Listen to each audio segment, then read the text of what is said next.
안녕하세요. 오늘은 좀 놀라운 이야기를 자세히 들여다볼까 하는데요.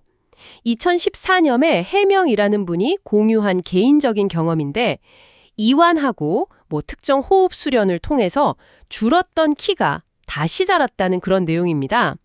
그리고 한 10년쯤 지나서 2025년에 제시된 어떤 한의학적 설명까지 이 두 자료를 바탕으로 몸과 마음의 연결, 특히 의식적인 수련이 신체에 미치는 영향에 대해 한번 살펴보겠습니다.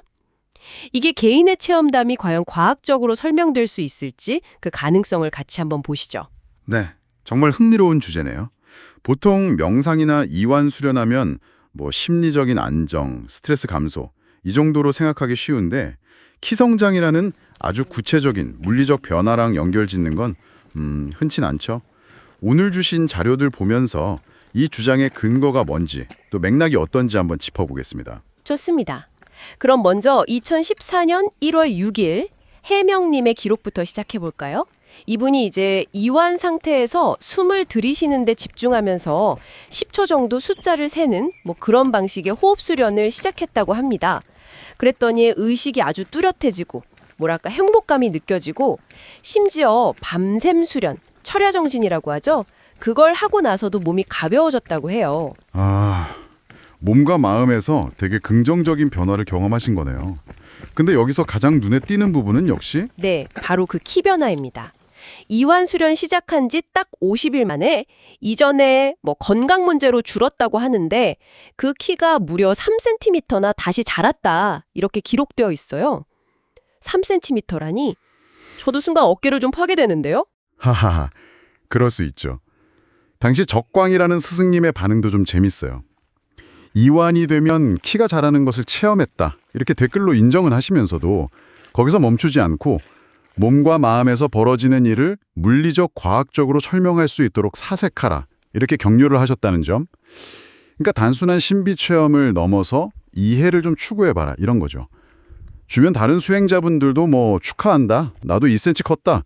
이런 경험 나누고 분위기는 되게 긍정적이었던 것 같고요. 네. 그러다가 시간이 쭉 흘러서 2025년 6월 17일 자료를 보면요.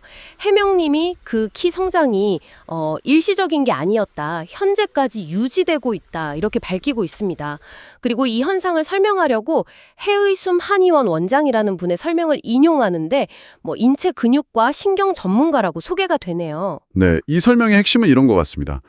그러니까 꾸준한 이완과 호흡 수련이 갈비뼈 사이 공간, 즉 늑간을 좀 이완시키고 이게 그 척추기립근 아시죠?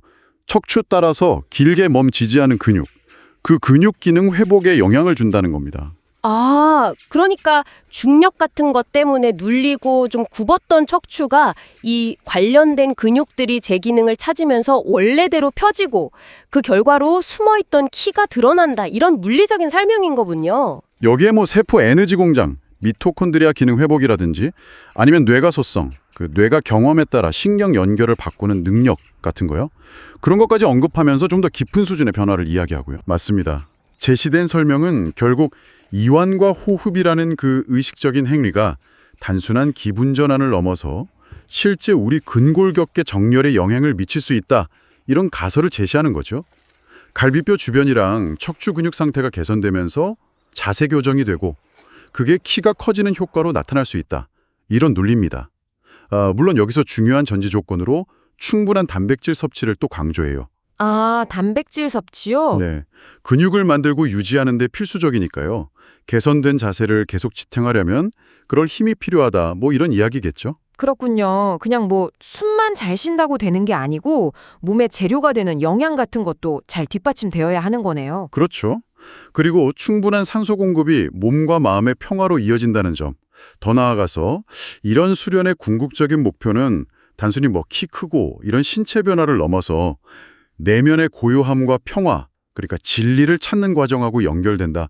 이렇게 보는 시각도 좀 흥미로운 부분이고요. 네, 오늘 저희는 해명님의 개인적인 경험이랑 또 후속 설명을 통해서 이완과 호흡 수련이 키 성장이라는 정말 눈에 보이는 결과로 이어질 수 있다는 주장을 한번 살펴봤습니다. 2014년에 그 놀라운 체험담에서 시작해서 2025년에 제시된 한의학적 또 물리적인 설명 시도까지 쭉 따라가 봤네요. 네, 핵심 가설은 이거라고 볼 수 있겠죠. 지속적인 이완과 특정 호흡법이 척추 정렬을 개선하고 관련 근육을 활성화시켜서 이렇게 눌려있거나 압축되었던 척추를 펴지게 한다. 그래서 숨겨진 키를 되찾게 할 수 있다. 이런 겁니다. 여기에 세포 에너지나 신경계 차원의 변화 가능성도 덧붙여졌고요. 물론 아까 말씀드린 것처럼 영양 같은 현실적인 조건도 같이 고려해야 한다는 점도 중요하고요. 이 이야기가 우리한테 이런 질문을 던져주는 것 같아요. 우리가 의식적으로 하는 마음 수련 있잖아요. 예를 들면 이환, 호흡, 명상 같은 것들. 이런 것들이 정말로 우리가 측정 가능한 방식으로 우리 몸의 구조 자체를 바꿀 수 있을까 하는 질문이요. 만약 그게 가능하다면 몸과 마음은 우리가 어쩌면 상상하는 것 이상으로 훨씬 더 긴밀하게 연결되어 있고 서로에게 아주 직접적인 영향을 주고받는 존재일지도 모르겠습니다. 이 가능성에 대해서 한번 생각해 보시는 건 어떨까요?